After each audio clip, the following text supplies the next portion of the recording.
start with how offensive it is to say that I am a witting or unwitting asset of a foreign country, working against the interests of our people and our country, the country that I am willing to lay my life down for. So if you're saying it's not deliberately, then you are implying that I am too stupid and too naive and lack the intelligence to know what I am doing. That is extremely offensive to me and to everyone of color. Okay. Let's explore the chaos that occurred on the stage when Tulsi Gabbard arrived with such assurance that everyone instantly sat up and paid attention. Because I think everyone is sort of missed something. What are we missing? Well, I think what you're missing is that that asset had nothing to do with Tulsi. She was talking about Jill Stein. Actually, her spokesperson confirmed it. I'm not making it. They called you a Russian doll. Her spokesperson confirmed it because some of the media followed up and asked for her spokesperson to say what she meant and confirmed that they were talking about me. So there was no mistaking that. Right. Imagine using reason rather than a weapon to enter a lion's den. And Tulsi did precisely that. She turned the tables on a group of hosts who appeared certain they had her back in a calm and systematic manner. Here's the second issue about why I go on Fox News. Yeah. I go on Tucker Carlson, go on Brett Baier, go on Sean Hannity, go on MSNBC, go on CNN. I am here to speak to every single American in this country about the unifying leadership that I want to bring as president. Not just speak to those who agree with me. It's nice to think that could happen. But to speak with those who may disagree with me, recognizing that I'm asking for the opportunity to serve every single person in this country. We have to come together for our country and our country.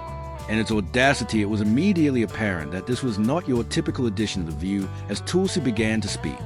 The show, which was well known for its typical cast of hosts and formulaic plots, was startled by an outsider who wasn't reciting prepared political platitudes. Tulsi arrived to subvert the narrative, and she did it brilliantly. He's also a Russian asset. So really? I mean, this is outrageous. This is outrageous and offensive on so many levels. I've served as a member of Congress now for almost 7 years, receiving high-level national security and intelligence briefings, serving on the Foreign Affairs Committee, the Armed Services Committee, the Homeland Security Committee, working to ensure the safety and security of the people of this country. This is why I'm running for president, to continue that commitment of service. It's offensive to me as a soldier, as an American, as a member of Congress, as a veteran, and frankly, as he broke down the host presumptions one by one, you could feel the tension building, and they were clearly having difficulty responding. This was straightforward, unvarnished, and revealing, highlighting the flaws in the popular narratives of the mainstream media. It wasn't just superficial drama or trivial contention. Now that's the kind of truth I'm here for. You may be thinking as you sit there, this is where things start to become pretty heated. And believe me when I say that the fireworks were unlike any other afternoon TV fare.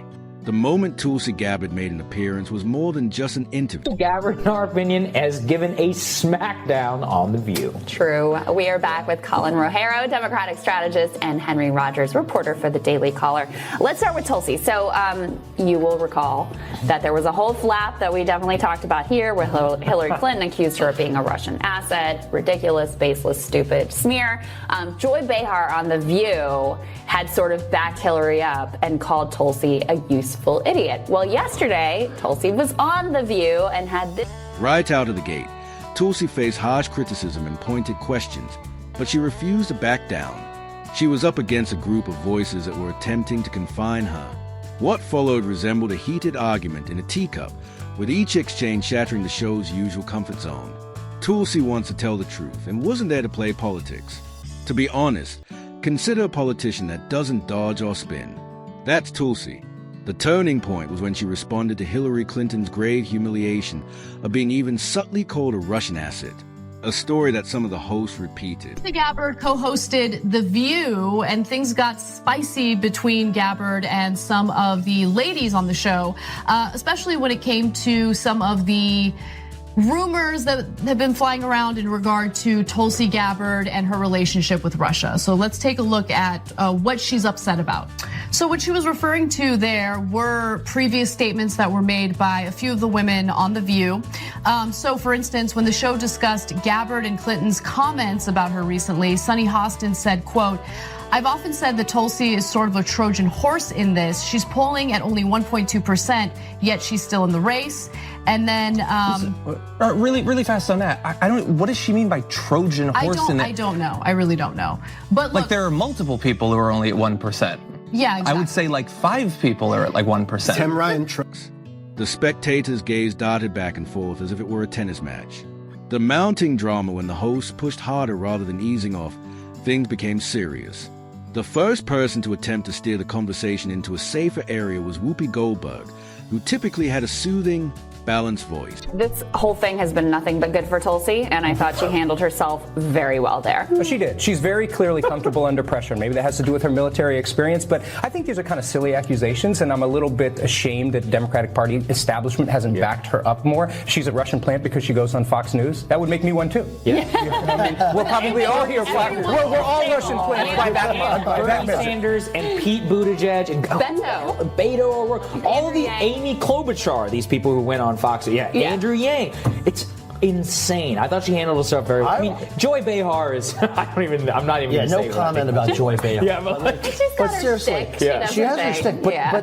But throwing these insults and these accusations out at the Democratic presidential candidate like this with no basis is ridiculous. Yeah. And thank God Tulsi has the guts and trying to diffuse the situation and move the conversation in a more agreeable direction.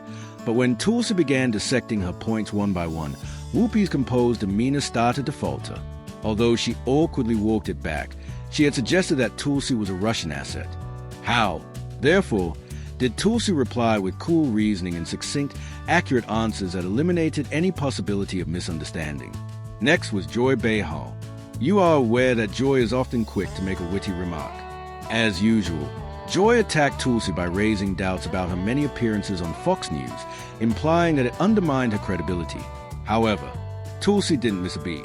She used it to highlight her goal of reaching all Americans, regardless of their political views. It was a significant change that turned a jab into a message of solidarity, and just when things appeared to be settled, Sunny host interrupted with pointed questions about foreign policy. Asked about Tulsi Gabbard, and the journalist said there are foreign allies who are very nervous about sharing intelligence with her. And he said, oh, I don't know. I'm surprised to hear it. I heard that for the first time the other day. I mean, I think she's a great American. I think she's got tremendous common sense. This woman with tremendous common sense, Tulsi Gabbard, went to Syria, met with Assad, legitimized him as a member of Congress, then came back here and advocated. The way Tulsi Gabbard appeared on The View wasn't a mistake at all. With poise and preparation, she dissected the panel's stories with accuracy and clarity, highlighting their contradictions. Are these accusations rooted in facts or just partisan showmanship? She asked, referencing her military experience and belief in response to the charge of spreading propaganda.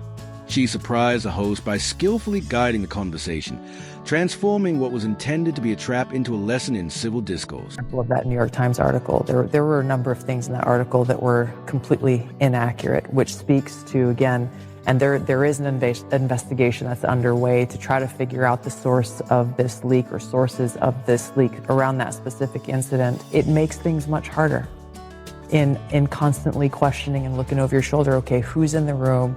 I have to be careful about everything that I say because ultimately we're in a situation where these things being leaked, either by people who are just trying to show a reporter that they're important or chasing clout of some sort, or the most dangerous of which is those who are trying to ultimately undermine the president's policies. Tulsi's criticisms of political games and media bias only grew stronger as the atmosphere increased, particularly following Joy's jab about her defecting from the Democratic Party. Her calm, considerate responses address a far more serious problem than just defending herself. Her appearance generated widespread discussion and viral reactions. Tulsi's section was not only noteworthy, but also a daring declaration for genuine bipartisan discourse and a glaring wake-up call for mainstream media gatekeeping, since she questioned how political narratives are constructed and who controls the conversation.